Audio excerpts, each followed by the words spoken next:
I'm Rochelle Booth. I'm a member of the task force, and we welcome you to our roundtable.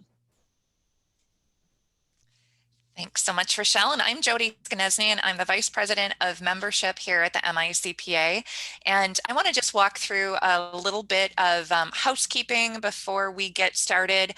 We have muted everyone just because we have over 100 people signed up for today's roundtable. So with all of your participation, it certainly does help if we kind of keep the noise to a minimum. That said, we do want you to be able to ask questions and fully participate in the roundtable. And so I'm going to encourage you to do so through the chat function. If you just move your mouse at the bottom, you will see chat. And if you click on it, the chat will pop up and you'll be able to type a question there. As our presenter is going along, Rochelle and I will kind of be monitoring the chat and be able to ask questions of Liz the presentation so that she can answer them kind of on the spot in a timely manner. If we don't get to your question during the presentation, we'll try to come back to it at the end, and we'll definitely have time for Q&A. Also, today's session is being recorded. You'll be able to find it on our COVID resources page on the MICPA website. So if you find the information valuable and you know others who could benefit from it, you can share the information through the website. And we'll also make sure that the slides are available to all of you after today's presentation as well. I know that Liz has included some great links and resources in the presentation, and we want to make sure that you have access to those. So we will be sending those out via email after the presentation today. So with that, I'm going to turn it back to Rochelle, who is going to introduce our presenter. Yes, welcome Liz Aiken. She has over 30 years experience in HR, helping organizations recruit, select, train, and develop their employees, plan for org change and development, maintain federal, state, local guidelines, enhance and administer benefit programs, as well as structure performance management and comp packages. A significant portion of her career has been dedicated to the strategic management of organizations, particularly in planning and policy development. Liz has provided HR consultation and guidance to small, mid-size, and large orgs across a wide range of industries, from small service-based firms to global Fortune 500 companies.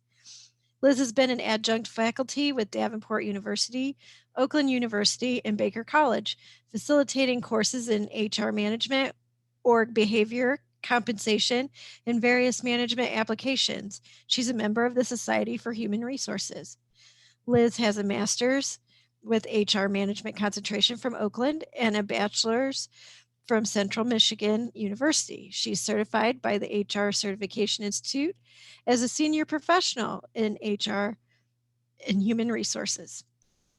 Thank you, Liz. We look forward to learning everything we can today.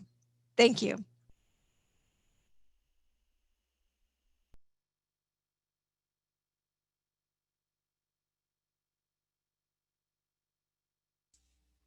Hey, Liz, you might be muted still because I am not picking you up. There you go. Now you are unmuted. So thank you. Thank you, Jody. And thank you, Rochelle, for the introduction. Thanks to the task force for the invitation to provide some presentation of materials for our discussion today, returning to work. And I'm going to share my screen, and we'll give it a second for that to happen properly.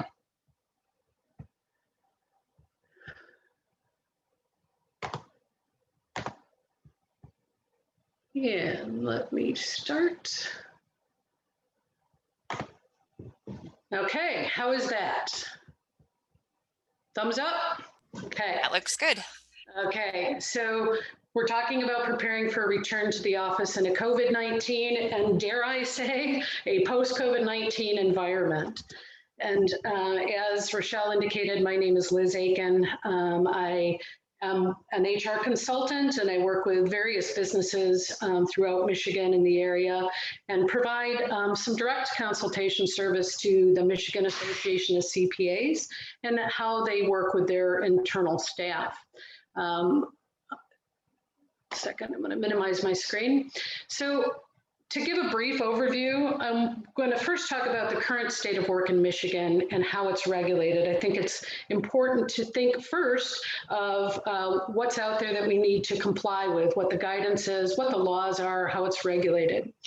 And importantly, to talk about that transition, potentially to getting back to the workplace. We talk about how to protect employees, how to return successfully. I think part of that needs to include some discussion on vaccination. So I'll have a brief discussion about that.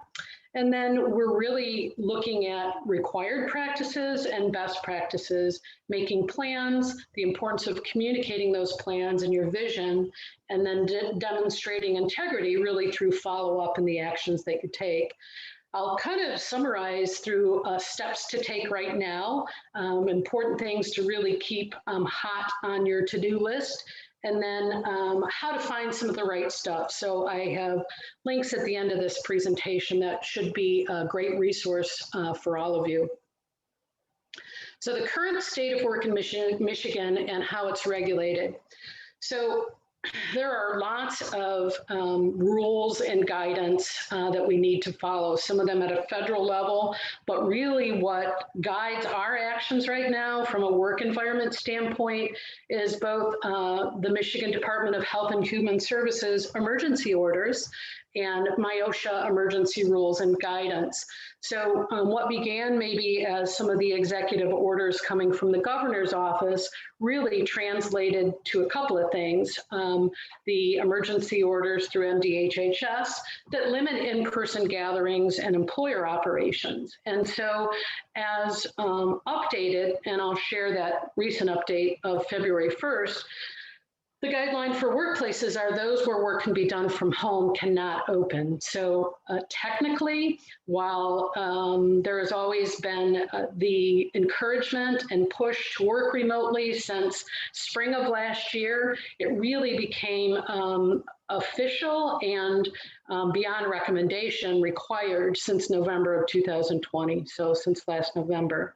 MIOSHA repeats much of that kind of guidance as MDHS does, but really for all of us, MIOSHA is our go-to in how we put things together as it relates to a return to the office, return to the workplace. They require employers to create a policy that prohibits in-person work. That's the current state. And to the extent that that work cannot be done feasibly remotely. And we'll talk a little bit more about how to demonstrate infeasibility of remote work. So this went into effect actually in October. This final ruling, and in November there was some modification about this obligation to demonstrate infeasibility of remote work, and it's in effect for 6 months. So at this point through April timeframe, and my expectation is that will be updated. I also wanted to mention, because it's not something that's often talked about, but MCL 419-401, that is Michigan's COVID protection law. Essentially, the previous executive orders in Michigan were translated into this law that went to effect, again, October of 2020. So you see a lot of this final guidance coming the end of last year.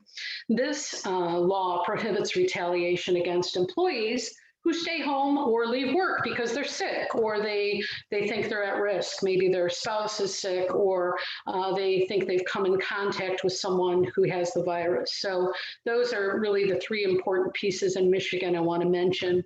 I also want to say, wait, there's more, because we all know that there's guidance at the federal level. We're seeing executive orders come out from the White House. We have obligations to apply to comply with the EEOC, ADA, GINA, which affects genetic information, discrimination related to age, federal Federal Standard Labor Act and how we look at time and how we pay people. And sometimes for companies with certain size, requirements under FMLA. So there's lots of guidance from OSHA. There's lots of guidance from the CDC. There'll be links to materials that they've supplied here as well. I also want to mention the Family First Coronavirus Act. That came into being in the spring of last year. It actually officially expired in December. However, the government is still encouraging organizations to provide leave to individuals in a paid format because of COVID-related situations. And they do allow continued tax ability to receive tax feedback for that. So here's the latest MDHS poster that we all see on the news. It's gone from a lot of red to a lot more green again. So for those of you that like to eat outside at restaurants, that was good news that February 1st, right around the corner here, some changes there. But I think of note, because I would assume most of us on the call come from workplaces where work is done in an office environment. And so not open still are workplaces when work can be done from home. All that said, we've been working remotely for a long time now. And so for the last 10, 11 months, we have pivoted and functioned in a remote environment in order to maintain productivity and get things done. I know as CPAs, your work never stops. In fact, it probably got much more challenging, but the anticipation is that remote work isn't going to go away when the COVID pandemic is over. And some other things won't change too. Before we actually started this roundtable, we had a discussion about a dress code, for example, that we'll probably see some changes as related to dress code as we come back to the office.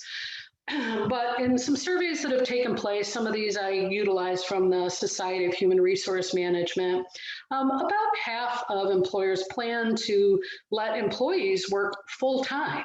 So again, that's half of the employers anticipate allowing employees to work full-time in a remote setting. You'll see some logos on this page. So those are some of the big names that have made those announcements. Or as 82% of business leaders and organizations say, we will probably change how we look at remote work, and we'll continue it into a hybrid situation, probably at a much greater level than we ever did before the pandemic. What I think is notable is that employees have that expectation. Professionals, they're in some surveys say that they would quit their jobs if they weren't able to continue working remotely. I also included in this slide, what I found was very interesting is a recent PwC report that came out on a survey that they completed. And I've also referenced that in some of the resources at the end of this slide deck. So executives anticipate by summer, by July timeframe, about 75% of them anticipate that at least half their employees will be working in the office. So we need to gear up for that standpoint. It's interesting to say, but employees expect the return to office to take place more slowly. So you can see some of the differences there. So I want to talk just very, very briefly about remote work and how we have to think about that as we move forward into coming back to in-person. And I'm going to say communication. There are many great resources to talk about how to work best in a remote situation with our teams, how to lead in a remote setting, and then really how to lead through a transition plan to in person or at the office from remote. In fact, I think there's been some prior roundtables as it relates to some of those things that you can do. when we talk about transitioning, the communication piece is important. You'll need to start to talk about it now with your teams if you've not done so already, and start to talk about, even if it's, I don't really know what it's going to look like by summer, but our hope is, and even as I see internally at the MICPA, when we talk about trying to do hybrid events and forecasting forward into this year relative to in-person events, talking about that transition is really important. Checking in with remote employees on a regular basis, finding ways to do that in a fun way so that everyone continues to feel that they're part of something bigger than just sitting at home in their home office or in their kitchen and taking care of kids and dogs and, in my case, birds as well. So all of that's important. Being able to establish performance measures, probably even more important in a remote setting than a face-to-face setting, targets, clarifying expectations. If you have a remote work policy in place, kudos. If you don't, I would suggest establishing one right now to make sure you've talked about certain things about expectations, about working hours, expectations about equipment, all of those pieces. And there is a requirement now, my OSHA final rules have a requirement that you include in a policy somewhere, and we'll talk more about that, that you are obligated to work remotely unless you can demonstrate an infeasibility of remote work. So that becomes extremely important from a regulatory standpoint as well. The ability to track hours appropriately for those that might be non-exempt from the Fair Labor Standards Act, being flexible, talked about kids, pets, all of those things. Even moving forward in a transition, I think it's important to think about a video first culture. So how that looks in the future and how you hybrid it. Always encouraging work-life balance. There's a lot to balance when you're managing different things out of a household. Different collaborative tools like we're using Zoom, and it's a Zoom world now, but being able to do those things. But I think it also is important to talk about a safe work environment, and that really allows me to segue into what is probably the bulk of the presentation today when we talk about certain protocols that need to be in place. Liz, I want to stop you for just a second. We had a question from Lorena who's asking if you have a sample remote work policy that you might be able to share with participants that we could, send out, or a resource where they might find one. Absolutely. So SHRM has some resources for that. We recently revised internally the remote work policy for the staff of the MICPA. So yes, that can be done. And since the question came up, and thanks for bringing it up now, again, it's required by my OSHA. And so it can be contained inside your COVID preparedness and response plan, or it can be a standalone plan. And I think it works most effectively probably as a standalone plan and then referred into your COVID response plan. So thank you for bringing that up. And Jody, I've made a note of it, and we can help provide that resource going forward. So as we talk further about how we protect employees, and the other thing I want to say is it's not just our teams, it's not just our employees, it's everyone else as well. So how we protect employees and others. And since we are working remotely, I'd be remiss if I didn't mention what I call safety protocol from a remote work situation. So OSHA does place some requirements, but very limited on safety for those that are working remotely from an at-home setting.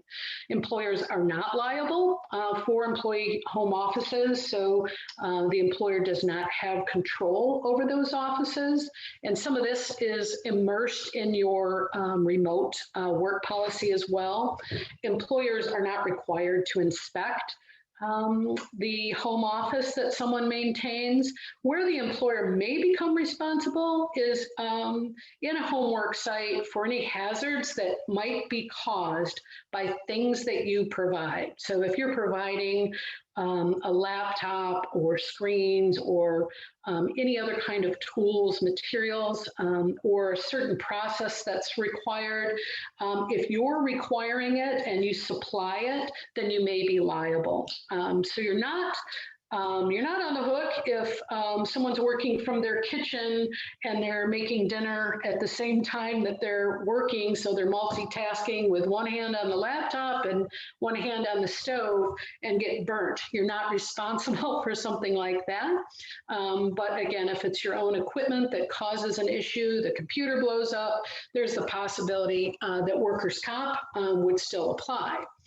If it is a work-related accident, incident, illness, injury, we are required to report it. And whether that's in a remote situation or whether that's in an in-person situation, we need to keep track of those injuries and illnesses that might be work-related and are recordable. And when they're recordable, they're things like missed days from work or having to receive medication, receiving medical attention. This also provides me a great opportunity to say, for those of you that have a need to do this, we are required every year to post to employees the summary of accidents and illnesses work-related from the previous year. So those OSHA 300A forms are due to be posted February 1st through April 30th. And again, in a remote world, it's a different challenge, right? It's easy to put a poster up in a physical setting, maybe where there are some bulletin boards that are normally viewed for information.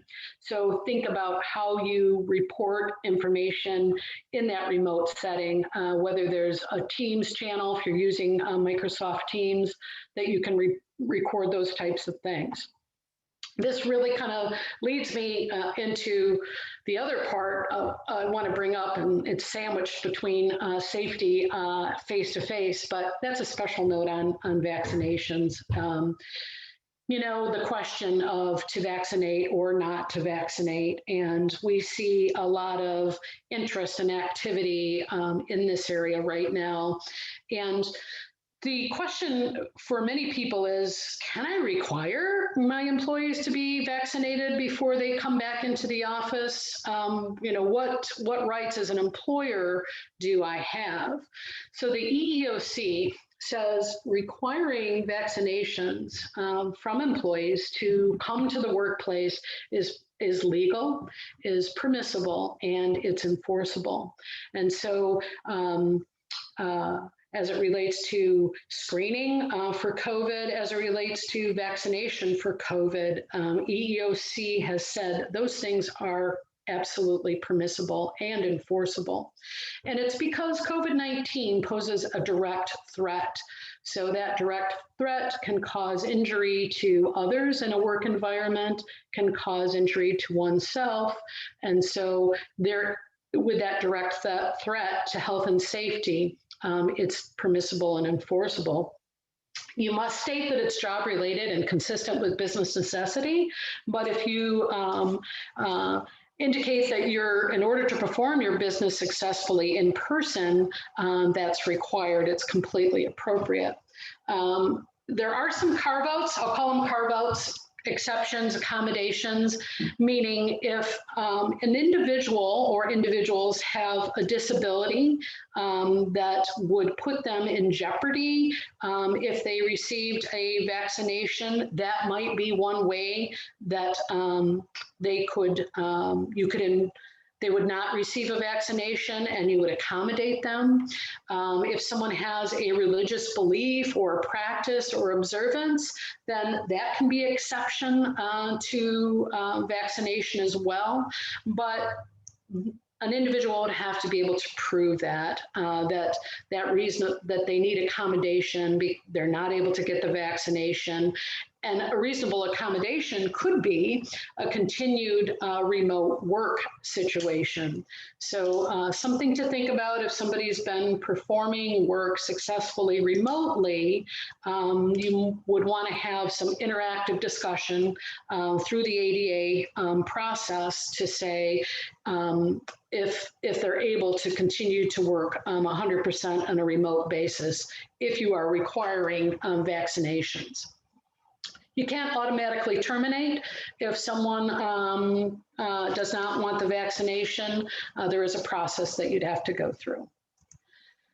I want to say a little bit more about vaccines and to vaccinate or not to vaccinate. So just because the EEOC said it's allowable, that doesn't mean that's real life. And so what we're seeing now is, in fact, no one is currently mandating COVID-19 vaccinations. And at first I found that very interesting, particularly in a healthcare setting where typically things like flu shots, TB tests are required for work in that environment. Even in a healthcare setting, they are not mandated right now. So what's happening is an encouragement. And so just as one might encourage individuals to protect themselves with a flu shot every year, employers are encouraging their team members with the idea of everyone's health and safety to take the vaccination. We know that availability is an issue, right? We hear it all the time. There's some big goals out there. I think the latest goal in Michigan is 70% of our population age 16 years and older. So that's over 5 million individuals as soon as possible, but availability is an issue.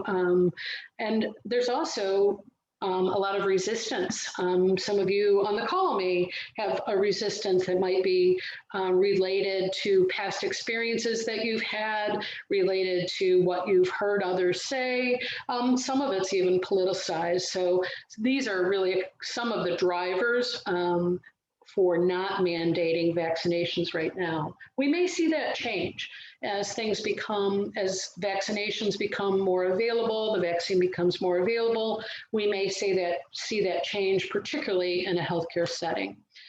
What I think is important is to talk about vaccinations, particularly if you're looking at transitioning as you're able to in-person work. If you've not talked about it with your teams right now, start a dialogue now, begin to share information and resources about vaccinations and why they're there and why they're important. I've seen the MICPA do this recently in sharing information through their Teams channel.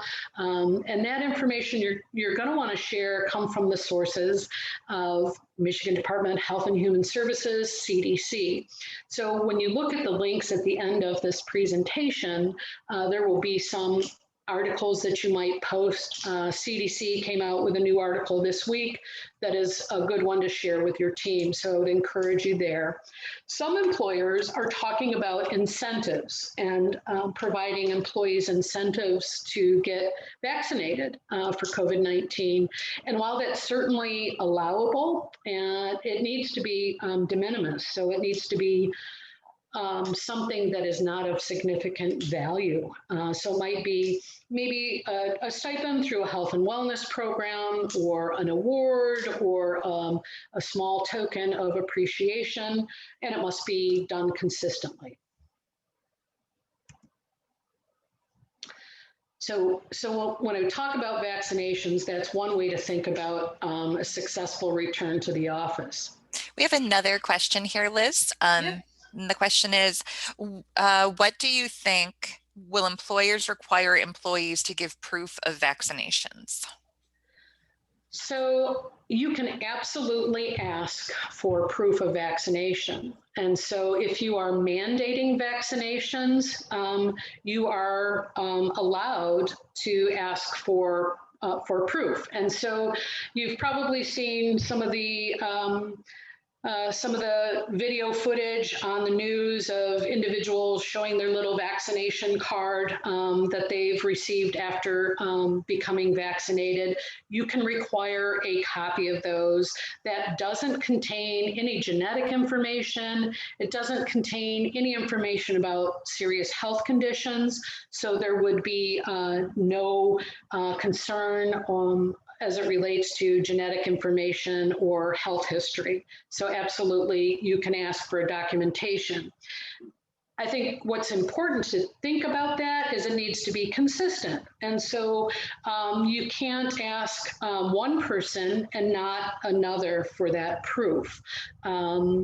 Whereas it's a little bit different than if someone is recovering from COVID-19. You can ask for proof that they are fit to return to work and not ask that of anyone else. But again, in this case, if you're requiring vaccinations, you can require evidence that it was completed. Thank you for that question. And so I want to review some of the guidelines and most particularly MIOSHA as it relates to coming back to work. I've already talked about the importance of if you're returning to work right now with the guidelines and final rules that are in place, you need to talk about and demonstrate that remote work in certain situations is infeasible, and we'll talk about that a bit more. I want to talk about best practices, so we'll go through some of the guidelines and then really as a summary kind of go through best practices, things that we all need to do to avoid pitfalls, penalties, fines, a mark on your reputation, liability, and again, all being done with the importance of keeping a safe workplace.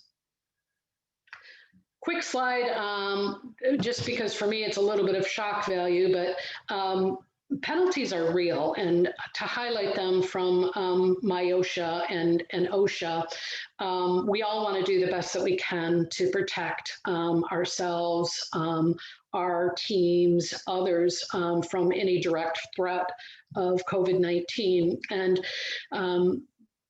the guidelines that we'll talk about, if those are violated, what you've probably seen in the media is some public shaming in Michigan. And I think it's a tool to say, this is real and this is important and this is what happens if you don't follow the guidelines. Not only are we impacting the health and welfare of individuals, but it's a mark on your organization. Violations, to be honest with you, they start at $7,000 from MIOSHA. And so you'd be happier to have MIOSHA knock at your door than OSHA at a federal level. I see noted here $7,000 per violation for MIOSHA, and it's almost double that if it's OSHA who does the investigation on site. So wanted to share a little bit of that information. When we look at the final rules from MIOSHA, there's the importance of determining what the exposure potential is to COVID-19, and that's how we build our plan. And so we look at low risk, medium, high, and very high risk. And most of you on the call are likely in the lower to medium risk categories. And these are general offices, typically where there is limited or no contact with the public or others, or where there might be some frequent contact or potentially close contact with general public and coworkers, but it's on a basis of where you're able to control entry into the environment, where you're also, you don't have any known sources of exposure. So your higher risk categories are things like law enforcement, healthcare, where you might be exposed to known sources, and very high exposure, where you might be directly could be working in a lab or working in a hospital on a COVID unit. Those are performing very high risk procedures. So what MIOSHA has some really great tools, including a great presentation, mini videos. You can link to those from the MICPA coronavirus resource page. There are links at the end of this presentation as well. They focus on the lower to medium risk category, and so that's what we're going to talk about as well. This guidance really comes from and mirrors executive orders that have been in place and are in place, and also guidance from CDC, OSHA, and then Department of Health and Human Services. So if you don't have a written COVID-19 response and preparedness plan in place, it is important to do so if you are planning a return to the workplace. And it really needs to be done in a swift time. So if you have people coming on site to work, you'll want to do this within approximately a 5-day period. If you already have one in place, it may not be up to date. We see how rapidly things have changed in this environment. So I would encourage everyone in the very short time frame, particularly if you anticipate people coming into the office, to update any plan you have in place using the guidance that's out there. As part of this, you need to designate someone or someones as coordinators or supervisors who would be people that you could go to, an individual can go to if they have questions about the plan or safety protocols, or that can help monitor some of the information and risk. So that needs to happen. This plan also needs to be easily accessible by employees and visitors, and MIOSHA if you hear from MIOSHA. So if you don't have one, that will certainly result in fines by MIOSHA if they visit. So this can be done, I'll just give an example at the MICPA. It's posted on the Teams site, a Teams channel. It's also physically posted in the office, which I would encourage all of you to do, even if you are using virtual sources almost exclusively. There should be a physical copy on site that could also be accessed by someone who comes to visit. And I would also say it's important during these times for purposes of contact tracing to ensure there's some type of sign-in process if someone is coming into the office, so that you know who may have visited the office, and the report or the preparedness plan can be stored near that sign-in sheet. You're going to include that exposure determination I talked about in the plan. So you're going to state what your exposure level is. And again, the MICPA has all sorts of resources and guidance. MIOSHA has a fillable plan. So one sure way to meet MIOSHA requirements is to use the sample that they provide you. So one of their resources is a plan that you can complete yourself. You'll provide information in this plan about the detailed measures you are implementing to reduce exposure.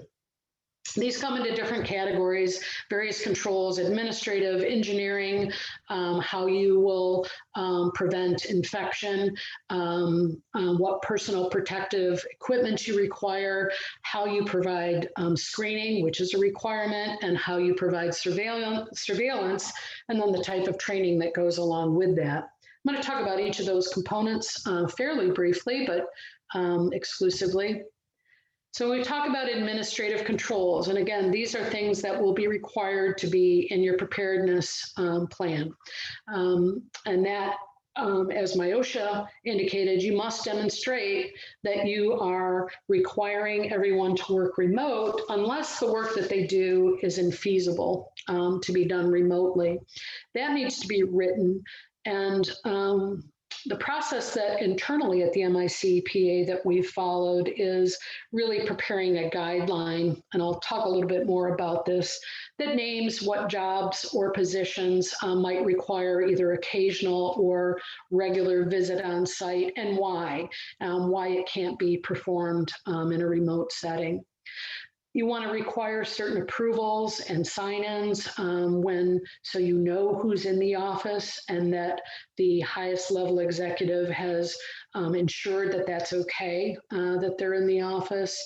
There are things that you can do going forward, staggering schedules, rotating groups of people into the office so there's not a whole bunch of people there at the same time. One thing MICPA staff has done has made a requirement to well, number one, Bob Doyle needs to approve anyone that comes on site. And number two, it needs to be scheduled in an attendance calendar so there's an awareness of who's there. Currently, again, business travel is restricted. As we watch the media, we know that President Biden is requiring individuals who travel internationally to meet certain requirements when they return. So again, restricting travel is important in this as an administrative control. The encouragement of hand washing, sanitization, doing this through posters. Posters are required, signs and posters to regularly wash hands, use sanitizer, social distancing, using barriers between workspaces that might not, like plexiglass barriers that might not have 6 feet between them, markings on the floor to show 6 feet distance that will also help with any kind of congestion. So you think even about entrances into your office and how you want the flow of individuals to be. And that leads into some of these engineering controls, air filtration. We hear a lot about this in the media now, ventilation, those physical barriers and spacing, and then PPE. We are required to, employers in the state of Michigan are required to provide face masks to any employees that come on site to work. You'll also want to make them available to any essential visitor who may be approved for entrance as well. Liz, I'm going to stop you for just a second. We have a couple more questions I want to go back to. Marie had asked that if there's an implication that if 70% of the office is vaccinated, then it's okay to return to work in person. So that 70% is a number that we are seeing and hearing. And so I think that comes from creating a certain level of immunity.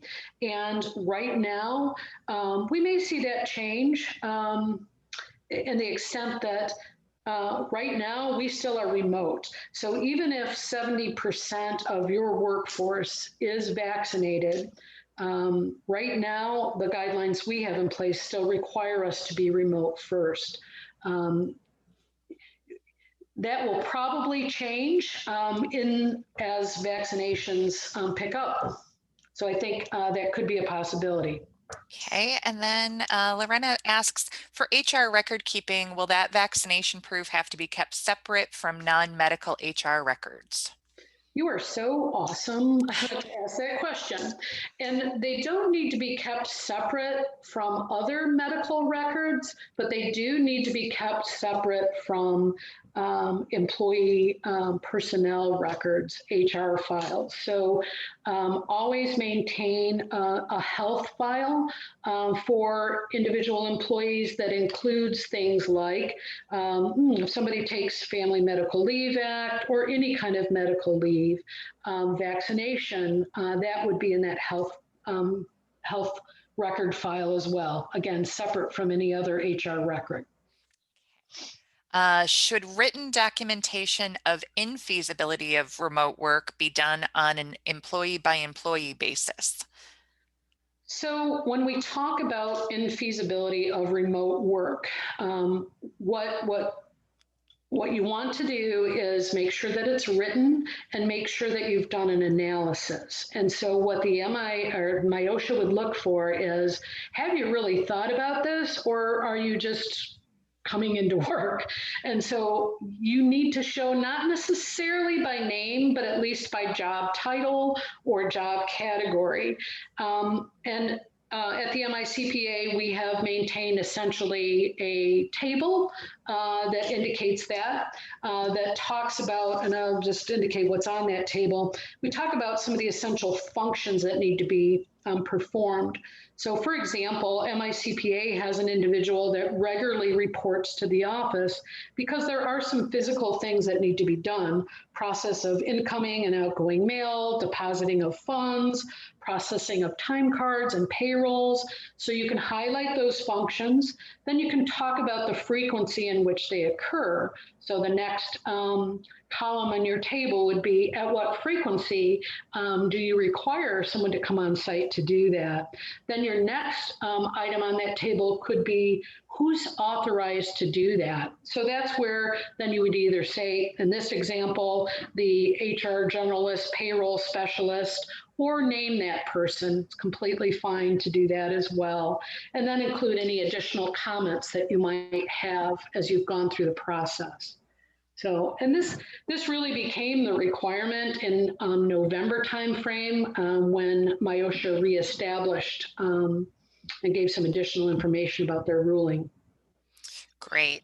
And then if you, while we're including other documents or links to the group, a request for a sample of an infeasibility documentation like the table that you're speaking of would be nice. One more question to get us all caught up. We have split schedules. So half the team comes in 2 days a week and the other half of the other 2 days. This reduces the number of people in the office. This also allows only one person in a shared office per day. We have communicated to the team our expectations are that they come in on their scheduled days unless they are uncomfortable doing so. They can do their work at home. Is it illegal to expect them in even if they are comfortable and want to come in? So if they're comfortable and they want to come in, again, right now, and I'd say that's great because there's probably a lot of people that want to come in. I think there's, while there's many that prefer to work remotely, there's many that would prefer to be at the office, have all of the essentials available to them. But again, right now it's remote first, and so you have to show infeasibility. So just because someone wants to come in to the office, really right now, if you are truly in an office environment, you have to show infeasibility of them performing their work at home. That staggering, I think, is fantastic as offices become open again, and they will. That's a great way to start things and maybe continue working for some time. So we're in today's environment, it's not okay if someone doesn't want to come in. They shouldn't come in. So if they're in a job where the function is has to be performed on site, you might want to think about other ways to do that and how to best protect them. When you talk about staggering groups as they come in, on the slide that I have up, we talk about the importance of infection prevention when they're on site. So when someone comes in, they should clean their work areas twice a day. So you would recommend they clean it when they come in and they clean it when they leave for the day. That when they're there, they don't use other people's phones or sit at someone else's desk. You really want to do the best that you can. You talked about shared work environments. Do the best that you can to ensure that those pieces of equipment, the desktop, phones, things like that are disinfected on a regular basis. Great. Okay. We've got about 10 more minutes and I know that you've got some more to get through. So we'll hold the rest of the questions until after the rest of your presentation, and those who would like to stick around, if we run a little bit long for some Q&A, we can do that. Sounds good, Jody. And I will try to run through these slides a little quicker, and you can let me know if I need to stop at any point. Personal protective equipment in an office environment, all we require a face covering and being able to provide masks. So not in a healthcare environment where other types of equipment might be necessary to provide. Health surveillance, this is a really important one, and I see it at two levels. Health surveillance begins when you screen someone for coming into the office. And then the other piece of it is how you practice your vigilance when someone might become infected by COVID-19. So daily screening is required by OSHA for those coming into the office. It should be done prior to coming into the office, and you must ask at least 2 minimum questions. And the first question is around symptoms. Do you have, and then you list the symptoms like cough, shortness of breath, runny nose, any of those COVID symptoms that have developed within the last 2 weeks. The next question you ask is related to contact. Have you come in contact with anyone who has a diagnosis or potentially has a diagnosis of COVID-19? So they may have been tested for COVID-19. Those are 2 things that you must ask. Now, there's some great tools out there to do that. You can use paper to do that, but the state of Michigan has a free tool, and there's a link to this at the end of the presentation and also in the COVID resources page for MICPA. It's the MI Symptoms app. So it is provided free by the state of Michigan, and it is handled through the University of Michigan, and it's completely confidential, meaning that information is not shared outside of those that have a need to know. It allows the employer to track or see that someone completes that initial health screening. It's super important to know that you are required to keep a record of that, and MI Symptoms app allows you to do that as well. So that's an important resource and something that must be done. You also, in the COVID preparedness and response plan, you need to talk about how employees report if they have sign and symptoms. You need to have a process in place to isolate those employees who may become ill at work. And then if you have a known case of someone who's been in the office and then has tested positive, you need to contact the local health department immediately. And then you are required also to provide notification without stating that individual's name to any of the close contacts, anyone they've came in close contact with in the past 24 hours.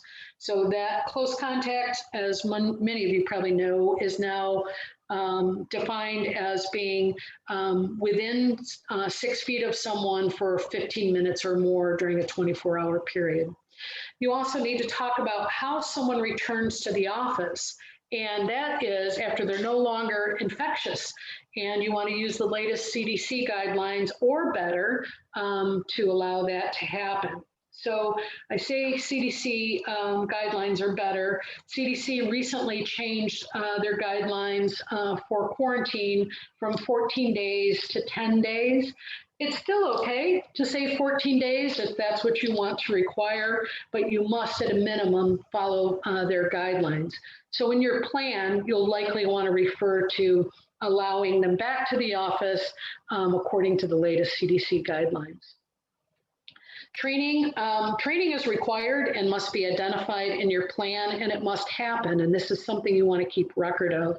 You need to show that you've trained your team on the signs and symptoms of COVID, what your infection control practices are, how to wear that face mask properly so that it's not sagging below your nose, for example, and what to do if they have symptoms or a suspected case. And you also have to have in that plan how to report unsafe work conditions, which would essentially mean how to contact OSHA if they're concerned. Again, you want to update training as needed. So if most of you are remote now and plan a return, you'll want to provide that. And again, OSHA, if they come to visit, are going to be looking for record that that training took place. One thing that's worked well, I think, for the MICPA is Bob Doyle and team created a video that goes through this process so that it can be revisited as needed. So that's a neat suggestion. Quick note on record keeping. So this written policy needs to be in place, and that's that remote work policy. You could contain it inside your plan, indicating that employees are not to perform in-person work where the work can be done at home. And again, as we talked about, documenting that where it's not feasible, and we can provide a sample. You want to keep record of that training that I talked about using that last screen. You also want to keep track of your screening, that daily health screening to come on site to the office. And then any notifications of confirmed cases. Those are things that OSHA would look for if you're visited. Steps to take now, quick summary. We've got to implement that remote work policy. But I'd also suggest, like at the MICPA, work in creating this preparedness and response plan began in the spring of last year. So rethink that now if you're in a similar situation. Do you have a team that's assigned to look at what goes in the office, what the plan looks like? Look at the physical workspace, and you'll want to look at it like you've never looked at it before, very detail oriented. Think about who can cause exposure in your office, your regular employees, contractors, clients, customers, vendors, somebody who drops delivery off, cleaners, and then think about where that exposure can happen. Common areas, obviously, but think down to things like doorknobs and water fountains. Maybe you tape those water fountains off. Maybe you tape the coffee machines out or take them out of the building. Anything that might be a common area for exposure. Continue to restrict non-essential business travel, suspend all non-essential in-person visitors, update your signs and supplies to make sure you have masks, make sure you're prepared with disinfection stations or disinfection on everyone's desk when they come. Make sure that everyone is doing those important daily health screenings or the screenings that need to take place before they come into the office. Run through some worst case scenarios. If you've not had it, think about what would happen if you had an office of 6 people and one of those individuals became infected. Talk about what that process would look like as far as reporting and what needs to be done. Make sure you have assigned a supervisor or coordinators.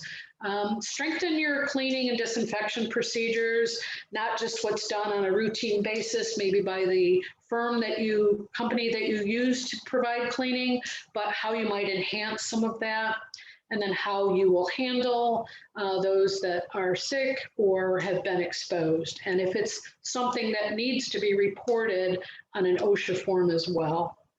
And then again, a reminder to train and retrain. Here's one sample that I have. This is just a poster that if you visited the MICPA offices, you would see on the entrance doors to the MICPA. So it talks about safety protocols in place, signs and symptoms, requiring employees to sign in for attendance and also use the daily health screening app. And then some of the other safety practices that are required on the right-hand side, like the face coverings, sanitizer, and so on. So communicate, communicate, communicate. Really, that's important through all of these processes, from a remote to a transition to in-person. Make sure that we address concerns that come up. Potentially provide your employees, your teammates, your team members with an outlet to talk about their concerns, either through their leader, supervisor, through surveys, many different ways. Ensure that you address concerns that are there, and consistency certainly is the key through all of this. And these are links, live links that you'll see as this is made available to you, where you can go for resources and information. So Jody, I don't know if we have any more questions as we finish out. We do. We have a couple more questions. And if anybody has a last minute question, it's a great time to type that into the chat. Teresa asked, I understand the federal OSHA standards will likely drive uniformity across states. My OSHA is currently more restrictive than most states. Do you anticipate easing by my OSHA? Yeah, I think so. And again, part of that is we know this is in place for 6 months. We know that there are differences among states. And as we see maybe a stronger federal presence across the board, I think that we could see some changes there and are likely to, at least within that 6-month time frame. Do you have any opinion on whether lack of privacy and distractions in the household meet the definition for infeasibility of remote work? So that's an interesting question. And so I would say the expectation right now for remote is we are all juggling a multitude of different things. And, you know, I referenced animals and others in the environment. Where you might find some exception as it might relate to confidential information. And so if someone is in an environment, if they're working remotely, let me just say they're working remotely from Starbucks, which they may be able to do starting February 1st, confidentiality of financial records might be one reason in that particular case that you would say it would be infeasible for that work to be performed. I think that's a little touchy in the sense that if they're performing the work now in their home using this confidential information, it might be difficult to uphold that as being infeasible going forward. So it's a little bit of, you got to weigh it, you got to think it, you got to analyze it. And that's what my OSHA would look for, is that analysis. Great. Is daily employee screening required by OSHA? So daily employee screening is required through my OSHA, and it is required under the federal guidelines as well, but we are bound by my OSHA, and so it is required.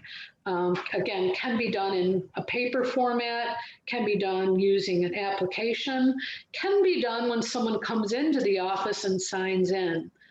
They could check a box that they've met those minimum requirements.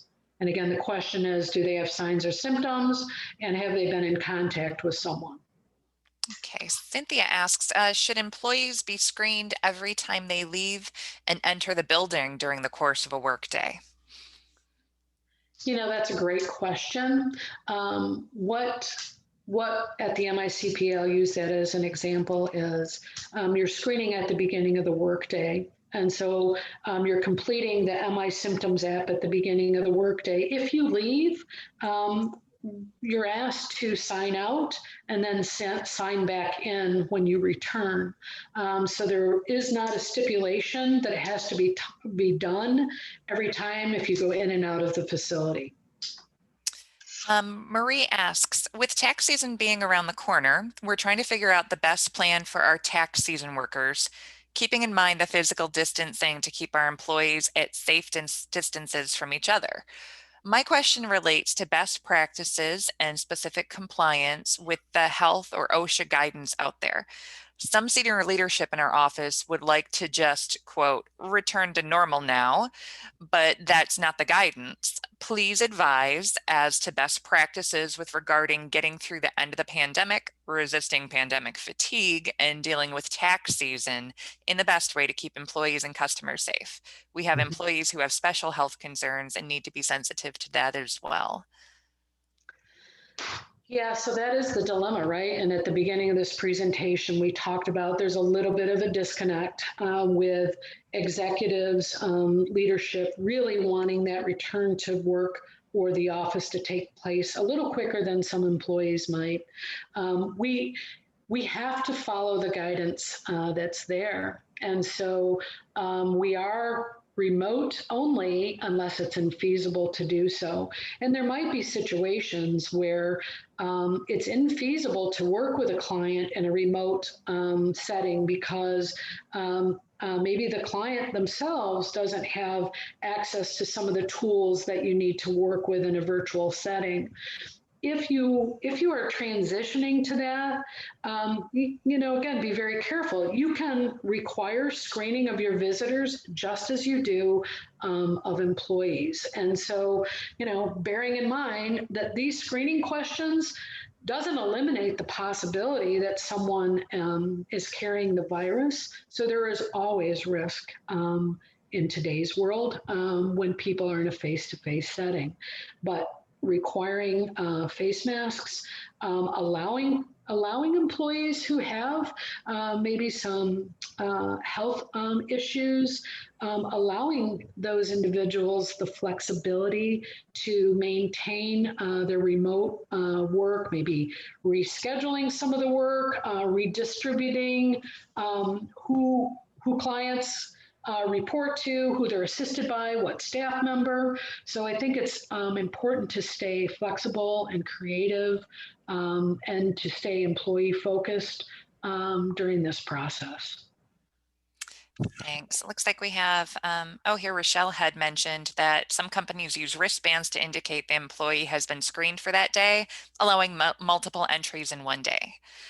Just a note there. And Eric asks, if employees are screened, are customers required to be screened? Grocery stores, Home Depot don't require customer screening. So it's interesting, right? And again, it all goes to you as employers. We have a responsibility to ensure that we are providing a safe workplace. And so, if that means visitors are coming into the environment, and again, what might happen at in a retail setting is different than what happens in an office setting. So you have control over that. You're going to want to require face masks. Whether it's a retail environment or an office, that stays the same. You can screen visitors, but you aren't required to screen them using like the MI Symptoms app, but you should at least have them acknowledge that they have no sign or symptoms and post those on your door. That makes sense. Okay, that kind of wraps it up for the questions.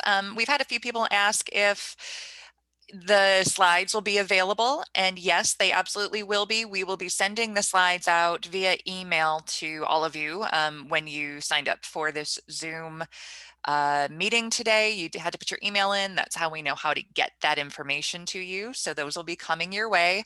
Also, the recording will be available later. It'll be on the COVID-19 resources page at micpa.org. And we'll post the slides there as well for folks who weren't able to join us today so that they have access to all of these great links for the information that Liz provided.